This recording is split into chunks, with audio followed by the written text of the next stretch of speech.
On mass incarceration, coming from someone who's spent 7 years in prison, I still don't see anything inherently wrong with separating someone physically from their community to interrupt a lifestyle of criminality, self-harm, and harm to others. However, considering that we have a 67% recidivism rate in this country, there's something inherently wrong with the way we're going about that. Instead of looking at incarceration from the standpoint of throwing away our problems and perhaps looking at it more as a public health issue. And how can we help our citizens who are clearly struggling with deeper issues that transcend moral turpitude and touch on something much deeper. Our friend, again, he was in prison, and we were talking on the phone. 2 of those 7 years, he was in solitary confinement. And it broke my heart when I found out what that was really like. You know, get out 1 hour a day, no connection with anybody. He could request a counselor, but, you know, he didn't do that very often. And how that just beats somebody down even more. I've just got out of prison after 17 years. Before I entered prison, a few months before, I caught a misdemeanor charge for a DUI, driving under the influence, out of South King County. It's a misdemeanor, so we're handling it while I'm in prison. My public defender, she says, Your Honor, let's drop it. He's already doing time. He's been there for a long time already. He don't want to drop the matter. So he decides to put me 2 months on house arrest. They said they'll help me with a financial plan. So financial assistance with it. So I'm thinking, okay, great. I filled out an application. They accepted the financial assistance. But they're willing to pay $2.50 a day when it's $17.50 a day. So I still have to pay $15 a day for 60 days. How? I just got out.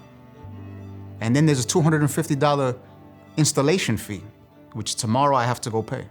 And I just got a job. I just started yesterday, so I didn't get my first paycheck yet.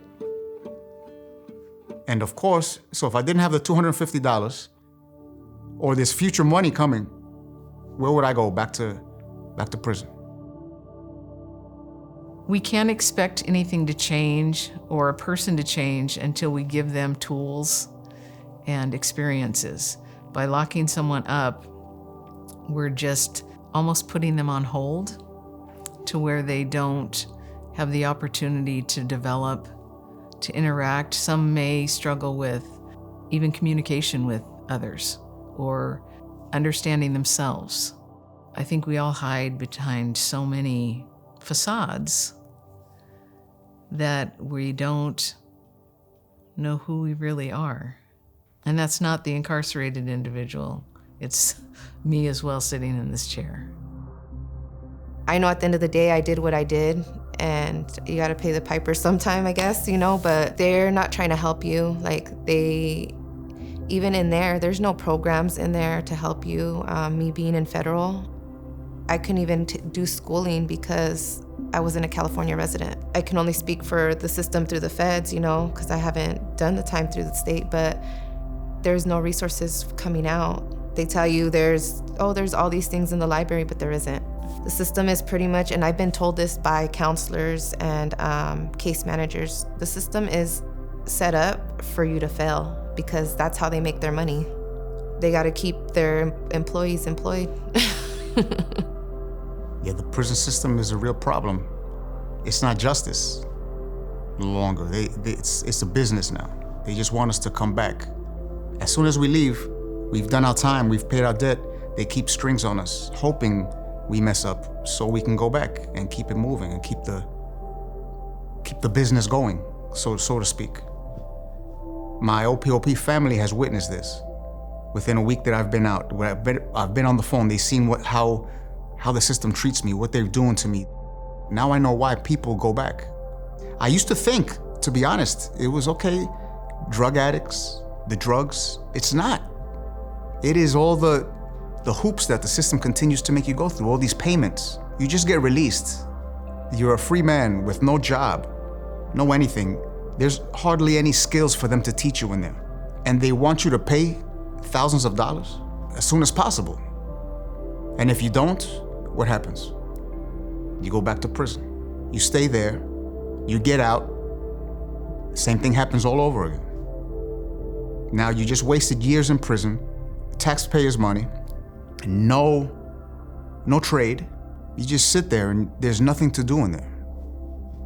So it's not rehabilitation whatsoever. Mass incarceration in general is just, it seems so overwhelming.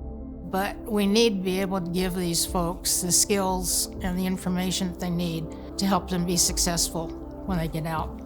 And we're not doing that. And that is why so many of them reoffend. The way that incarceration works in our country not only physically separates someone from their community, but also breaks emotional ties, breaks any pro-social ties as well to the community.